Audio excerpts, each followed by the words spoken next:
بسم الله الرحمن الرحیم. السلام علیکم ناظرین. عبدالصمد تاسو ته مخاطب دی د لرن اینڈ ارن چینل نه، چې په دې چینل کې به تاسو هر قسم مختلف د انټرنیټ متعلق خبرې زده کوئ. او دا نننۍ ویډیو چې کوم زمونږ دا په ایمو باندې دا اکثر ځینې دا خبره به تاسو نوٹ کړي چې په ایمو باندې دا کوم رنګټون لګېدلی دا اکثر ځینې کسانو چې دا نه بدلیږي، نو دا بالکل بدلیدی شي ځکه چې ځینې کسانو ته پته نه وي. نو زه تاسو ته دا نن ښیم چې په ایمو باندې به دا رنګټون څنګه بدلوئ. نو راځئ زه ایمو کولاوم. په ایمو باندې ما کلیک وکړو چې تاسو کله په دې باندې کلیک وکړئ ایمو کولا وکړئ، نو په دې کې د لاندیني سر ته یو 3 کرښې تاسو ته په نظر راځي نری. په دې به کلیک وکړئ. کله چې تاسو په دې باندې کلیک وکړئ نو تاسو ته به د ایمو سیټینګ راشي. په دې کې هر قسم د ایمو سیټینګ تاسو کولی شئ. موبایل نمبر بدلوئ یا نوم بدلوئ.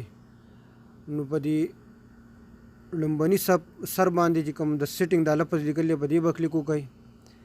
کله چې تاسو په دې باندې کلیک وکړئ نو تاسو ته به دا پیج اپیر شي.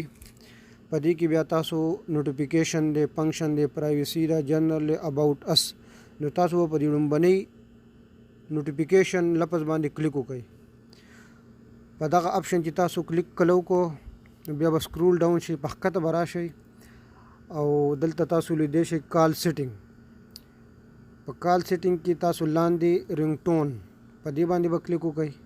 چې تاسو کله په دې باندې کلیک وکړو نو تاسو ته به مختلف قسم رنګټون راوړي. په دې کې چې په هر یو باندې تاسو ګوته ږدئ نو هغه یو رنګټون به تاسو د ایمو اواز بدلی. کله چې تاسو ته بیا رنګ راځي د هغې اواز به بدلی. ما پې آلریډي بدل کړلی، ما پې دا مارننګ ګلوري لګولی نه تاسو. زه واپس ځم. دا ګورئ تاسو محسوسولی شئ د اواز تاسو به اورئ دا اواز اوس بدل شو. نو په دې طریقې سره تاسو د ایمو دا اواز بدلولی شئ. نو امید کوم چې دا ویډیو به تاسو ډیره زیاته خوښه شوي. دا چینل ورسره سبسکرایب کړئ زما او ویډیو لایک کړئ.